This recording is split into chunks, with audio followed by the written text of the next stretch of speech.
Ano ang ating ngayong gustong iparating mga kalingap sa ating pong thumbnail? Ayan po mga kaibigan, nagbababad na kayo yung ating pamagat, tema or title po. Nagbababad na kayo. Alam niyo po, pagka lagi nating binablog yung ating mga sikat, mga trending content, pwede agad yan malaos. Pwede agad yan humina yung views nila. Pag yung mga sikat natin mga trending sa kalingap, pag always na binablog ng mga scouter, although sila po nakahanap, sila nakahanap, na-scout nila yon. Pero ang malaki pong naitulong kay si Kalinga Prab, ba't sila sumikat at natulungan sila. Nagkaroon ng magandang bahay at scholarship po, mga kaibigan.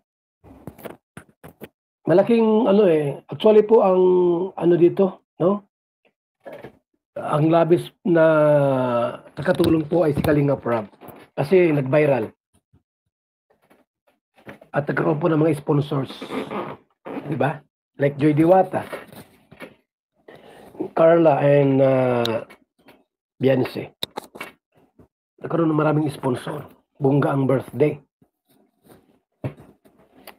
Mga bahay nila magaganda talaga. Kompleto sa gamit yung bahay po nila. Pero po mga kaibigan, pag kayo na everyday po binablog ng mga scouters, mayroon pong posibilidad po na ito'y humina. Totoo po yan mga kaibigan. Walang biro. No? Kasi parang pagkain yan Uumayin ka rin po. Uumayin ka rin. Mag-asawa ka rin po pagka lagi binablog, pinapanood. So, mangyari po, yung content ni Kalinga Prab, hihina po yun. Ihina po yung content niya. Kasi, everyday, nasa vlog nyo na. Napansin nyo ba? Ang request ni Kalinga Prab po, mga kaibigan, once a week. Once a week. Sa isang linggo po, minsan lang. Hindi yung araw-araw. Lunes, Martes, Merkulis, Huwebes, Biyernes. Binablog ninyo si Beyonce. Magkano kami magpapataw kami ng penalty. Sa mga trending na always pong binablog at kino-content, mga reactor. Araw-araw, Beyonce. Araw-araw, Danjoy. Tama ba yan? Araw-araw, Carla. Tama ba yan mga kaibigan? So, ang mangyari dyan, pagka lagi pong napapanood sa mga channel ng iba, ihina po yan. Sa vlog ni Kalinga Prab.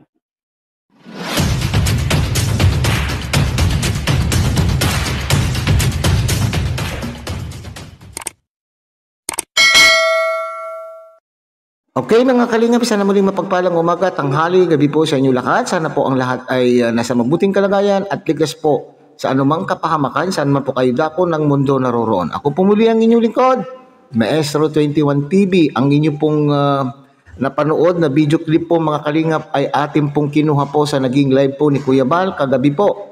Okay, so sa ating pong mga kasamahan po dyan, baka tayo po ay masilip. Ang ating pong binibigyan po ng reaction ay yung pong naging live po ni Kuya Bal kagabi. Hindi po yung naging live niya ngayong araw na ito, umaga. Okay? Kung saan po ay pareho lang kasi po yung topic. Parang itong topic kagabi po ay sinundan lang po ni Kuya Bal ang kanyang topic ngayong umaga. So tayo naman, ang live po naman po ni Kuya Bal ay naka 12 hours na po kasi yun po ang ating rules na kapag live po ay pwede natin bigyan po ng reaction after 12 hours, samantala pong kung ito naman po ay isang video upload ay kinakailangan pong patapusin muna natin ang 24 hours. So yan po So yan po yung ating paksa mga kalingap. Bakit daw po ang maraming mga charity vloggers reactors ay nagbababad sa iisang topic or sa iisang content. At ito po ay yung pagko-content po sa mga viral, sa mga trending, which is hindi na ito bagong paksa mga kalingap. Okay? So bago po natin yan ipagpatuloy mga kalingap ay tayo muna po ay magbibigay po guys sa ama at founder po ng Kalingap, Kuya Bal Santos Matubang. At tangkilikin po natin mga kalingap, Ate Edna Vlog, Kalingap Rob, Kalingap Dan. At muli, kung kayo po ay bagong salta, bagong silip po sa munting channel na ito mga kalingap, sana po ay inyo rin pong tangkilikin sa pamamagitan po ng inyong pagbibigay ng like, share, and subscribe. At tuloy pindutin na rin po ang notification bell at nang sa ganon, tayo pa rin po ay magkita-kita magsama-sama sa susunod pa pong mga reaction videos na ating gagawin. Likewise, may shout out po sa ating mga kasamahan po dyan sa mga Kalingap partners, Kalingap charity vloggers na nandyan po sa ating mga iba't ibang Kalingap landing pad na meron po tayo dito sa ating bansa. At ganun din po sa ating mga kasamahan po dyan sa Karepa, Kalingap Reactor Partners, sa pamumuno po yan ng ating Presidente Javier De Leon, aka Virador. At ganoon din sa inyong mga Kalingap subscribers, Kalingap supporters, and generous sponsors. At siyempre, ang ating mga kapatid din po dyan sa Team Siomay ng Kalahi Community at ng buong Kalahi Community. Okay? So, alam po niyo mga Kalingap, itong problema, pwede ba natin itong sabihin problema? Itong napuna po ni Kuya Bal na parati na lang araw-araw ang ating mga kasamahan ay ikinukontent ang mga viral, mga trending na mga love team o mga beneficiaries or mga Kalingap angels. Matagal na itong issue mga Kalingap. Matagal na pong itong issue na ngayon po ay talaga naman ay binibigyan diin na naman po ni Kalingap, ni Kuya Bal. Kasi siyempre nakikita po niya na talamak na muli ang mga ganitong sitwasyon kung saan po ang mga scouters ay hindi na nag-i-scout. Nagdidepende na lamang po sa mga trending na upload sa mga viral na content po ni Kalingap Rob. Nakakaligtaan na po ng ating mga Kalingap partners, Kalingap, lalo na itong mga Kalingap charity vloggers po na nasasakupan po ng Kalingap. Parang sinasabi po dito mga Kalingap ay kung nagdidepende na lamang po sila sa mga viral po ni Kalingap Rob, ibig sabihin parang tumigil na rin po sila sa pag-i-scout. Wala na pong gustong mag-scout. Okay. Sa katotohanan, parati po natin sinasabi po yan na isa po sa dahilan po siguro na minsan-minsan ay itong mga kasamahan po natin ay nagko-content ng mga viral, mga trending, ay nakita po naman natin mga Kalingap na naghihingalo na po ang kanila pong mga channel kapag puro charity works ang kanila pong ina-upload. Okay. So wala po silang kikitain. Okay, sa ganitong sitwasyon po mga Kalingap, talaga naman pong natalakay din po ito ni Kuya Bal noon na hindi naman po sa ipinagbabawal mag-content ng mga viral. Okay, pwede naman daw po upang sa ganon ay mayroon silang pantustos doon sa kanilang mga gagawing charity works. Kasi tanggap naman po ni Kuya Bal, mga Kalingap, na talaga naman pong wala nang views, wala na pong kinikinitang views ang mga charity vloggers sa pagcha-charity. So saan po sila kukuha po ng kanila pong ipamimigay sa kanila pong nakahanap na kinakailangan tulungan? Kaya nga mayroon pong rule noon na napayagan ang mga charity vloggers po na sakop po ng Kalingap na mag-content ng mga viral, trending. Likewise, ganun din po sa ating mga reactors. Okay, ganun din po si Kalingap Rob, mga Kalingap. Lalong-lalo na itong mga scouters ng mga love team na kung saan po ay talaga naman pong viral at trending. Binibigyan niya po ng laya. Binibigyan niya po ng pagkakataon itong mga scouter sapagkat sila naman po talaga ang naka-scout.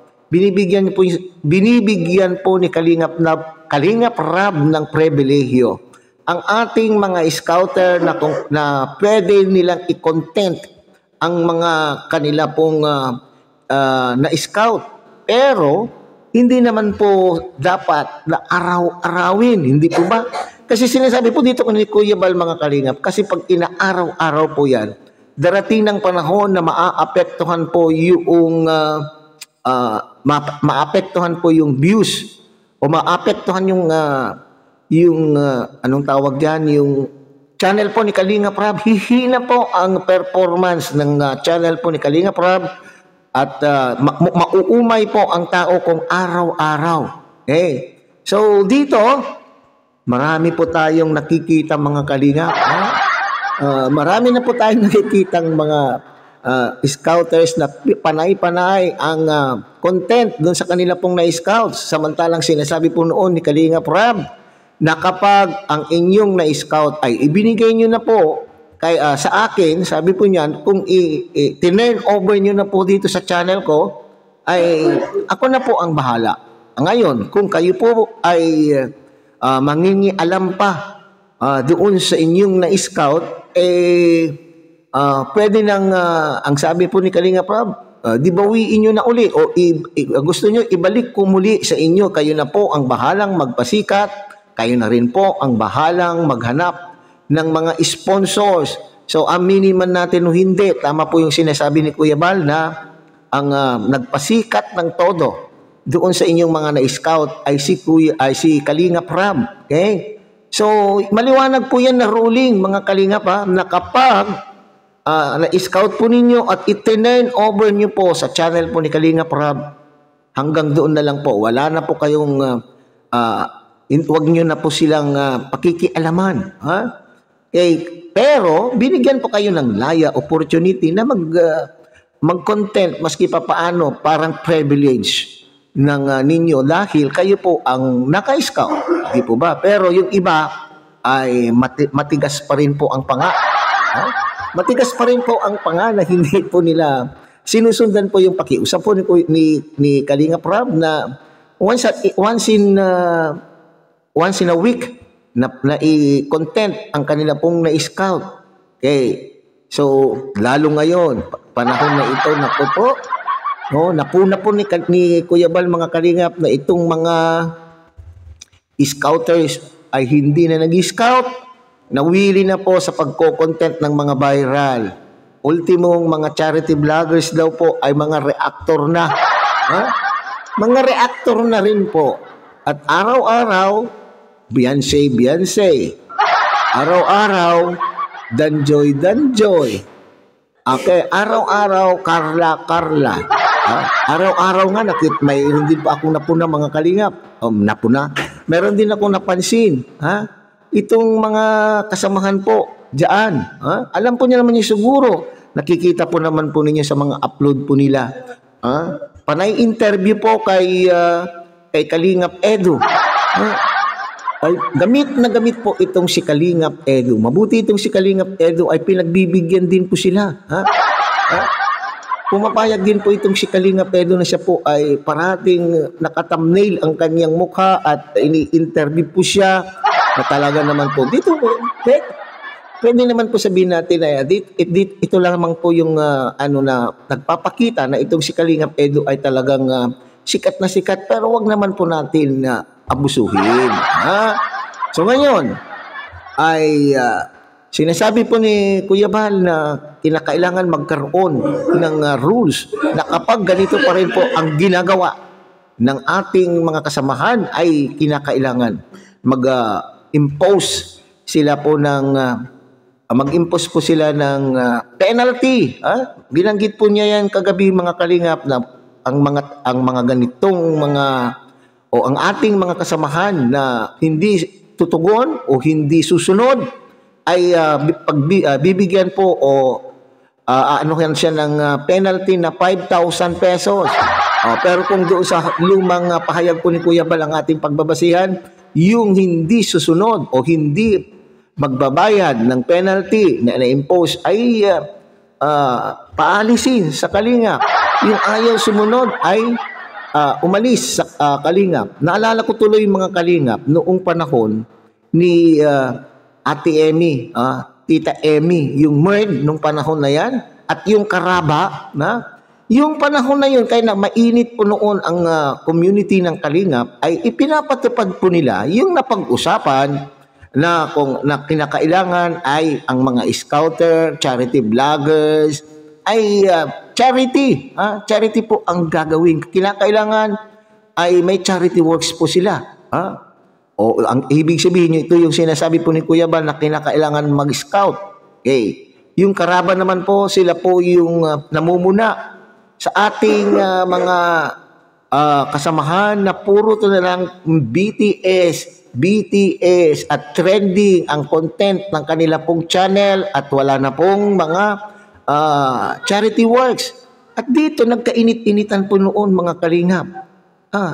So, ano po yung ibig kong sabihin dito? Kasi noong pinupuna ng mga ito ang mga kasamahan po natin na ganito po ang ginagawa, ay para bagang binaliwala, hindi natin binigyan pansin ang mga ito. Sa kaya tuloy, nawili ang mga ito na ipagpatuloy po yung kanila pong ginagawa. So, sana lang po, ang rules para sa akin ay dapat bigyan ng pangil. Sa pagkakataon na ito mga Kalingap, ay bigyan na po ng pangil ang rules. Okay? Kung ayaw, malawak, kung ayaw sumunod, tama yung sinasabi, umalis. Okay? Kung hindi makasunod, umalis. Yun po siguro, hindi na yung patumpik-tumpik pa. Ay, mayroon, pangangatwiranan.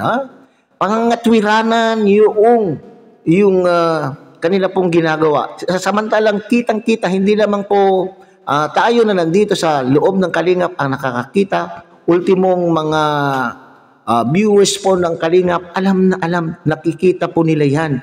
Kaya nga, pag tayo po ay nakakabasa o nakakarinig ng mga reports ng ating mga viewers tungkol sa mga ginagawa ng ating mga Kalingap partners, sana naman po ay pagtuunan po ng pansin at gawan po ng aksyon. So, hindi po pwede na palalampasin na lamang po na walang gagawin po. Ang kaibahan lamang po siguro noong panahon ng MERD, panahon po ng mga Karaba na sila po ang namumuna, ay ang kaibahan lang kasi noon mga Kalingap, kapag mayroon po silang nakita na particular na vlogger, Kalingap partner na sumuhay o nagkamali, ay ipinopost po nila. Ibino-broadcast po nila yung kanila pong sanction, yung kanila pong ginagawa, yung kanilang gustong ipagawa doon sa, lalo yung mga suspension. Ibino-broadcast, ipost sa YT. Para sa akin, mas maganda kung itong mga ito, kung sino man po yung nagkamali na Kalingap partner, ay maaaring itong si Kalingap Rab, si Kuya Bal, ang magpatupad. Siya po ay kakausapin o i-message po si Kalingap partner at sila po ang magsabi kung ano po yung kaukulang parusa o sanksyon na ipapatupad po sa nagawa po ng Kalingap partner na ito, upang sa ganun naman po ay mapalagahan po naman yung kanya pong dignidad, ang pagkatao po ng Kalingap partner na ito na hindi ipinopost o hindi tinatalakay po sa live. Hindi po ba? Dinadala po kasi sa social media. Ngayon, anong pong trabaho ng mga reactor na ito? Di sila po yung mamuna. Pero itong pagpuna na ito ay i-report kay Kalingap Rab, i-report kay Kuya Bal, at bahala nang gumawa ng aksyon po itong mag-amang ito kung anong sanksyon na hindi malalaman po ng viewers, ay si ganito po ay sinuspend dahil sa katigasan ng ulo, siya po ay ganun-ganun. Okay, yan po yung kaibahan po noon. Kasi noon ay ipinopost yung sanksyon, yung parusa. At may pangalan, itong si ganon ay isinususpend dahil ganyan, ganyan. So sana siguro ay ngayon ay i-report sa mag-ama ang mga pangyayari at bahala na pong gumawa ng action po yung mag-ama. Okay? So tandaan po natin, hindi lamang po daw charity vloggers ang pagmumultahin o maski rin daw po itong mga reactors na wala nang ikinontent, kundi iisa araw-araw. Naku po, 5,000 pesos pero madali lang po yan mga yan na yung 5,000 pesos. Yung 5,000 pesos lalo na po itong mga sikat na reactor, sikat na charity vlogger ay ano lang po yan, payat. Payat na payat po para sa kanila yan. Madali po nila yan na maibibigay. Okay? So hanggang dito na lamang po tayo mga kalingap. Muli, tangkilikin po natin Kuya Bal Santos Matubang, Ate Edna Vlog, Kalingap Rab, Kalingap Dan. At mulit-muli, pinakikiusapan po kayo ng inyong lingkod na sana po ay inyo rin pong tangkilikin ang munting channel na ito sa pamamagitan po ng inyong pagbibigyan ng inyong like, share, and subscribe at tuloy pindutin na rin po ang notification bell. At nang sa ganon, tayo pa rin po ay magkita-kita, magsama-sama sa susunod pa pong mga reaction videos na ating gagawin. Muli isang mapagpalang umaga, tanghali, gabi po sa inyong lahat. Mabuhay po kayo at God bless everyone.